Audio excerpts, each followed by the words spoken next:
আপনি আমাকে এতগুলো প্রশ্ন করছেন কেন?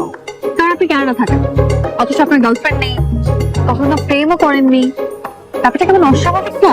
অস্বাভাবিক না, আমি প্রেম করিনি কারণ আমি প্রেম করার মতো কাউকে খুঁজে পাইনি, তাই। কারণ আমি পড়াশোনা নিয়ে ব্যস্ত ছিলাম, আর আমি সবসময় চাইতাম আমার সব ভালোবাসা জমা থাকুক আমার আমার ওয়াইফের জন্য। শুনতে একটু ওল্ড স্কুল লাগলেও আমি এমনই। ড্রিঙ্ক করেন? না না, আপনি কি হার্ড ড্রিঙ্ক বুঝিয়ে? না না না, আমি আমি ও ধরনের কিছু খাই না। নাইট ক্লাবে যান? না আপনার কি এইচআইভি আছে?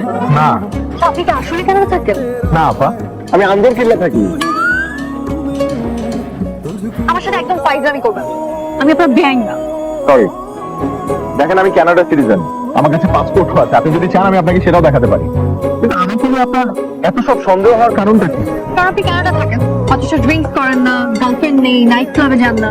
ব্যাপারটা আমার কাছে নর্মাল লাগছে। দেখুন, একটা মানুষ দেশের বাইরে থাকে তার মানে তার এসব থাকতে হবে এর কোনো মানে নেই। আমি একজন প্রিয় মুসলিম। Thank you. আরো খাবার আছে না? ওগুলো নিয়ে আসেন। আরো ফুড আছে মানে? আপনি কি আগেই খাবার অর্ডার দিয়ে রেখেছেন? জি। আমার কি পছন্দ অপছন্দ না জানি আপনি আমার জন্য খাবার অর্ডার দিয়ে দিলেন। মানে বিষয়টা অনেকটা নিজের পছন্দ অন্যের উপর চাপিয়ে দেওয়ার মতো হয়ে গেল না? না মানে আমি তো ঠিকঠাক মতো জানি না আপনার পছন্দ অপছন্দ কি, তাই আমি মেনু থেকে মোটামুটি সবকিছু অর্ডার দিয়ে রেখেছি। সব সব খাবার অর্ডার দেওয়ার বিষয়টিও আমার পছন্দ হলো, কারণ এটা একদিকে অর্থের অপচয়, আর অন্যদিকে আপনার নিজেকে জাহির করার একটা চেষ্টা। মানে আপনি এটা সব করতে যাচ্ছেন যে আপনার অনেক টাকা, তাই তো? আমি এখন উঠবো।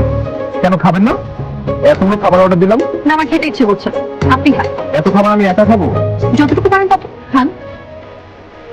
আচ্ছা ঠিক আছে, আমি ট্রাই করছি, কিন্তু একটা রিকোয়েস্ট করি, আমি যতক্ষণ খাবো অ্যাটলিস্ট ততক্ষণ আমার পাশে বসে থাকা যায়?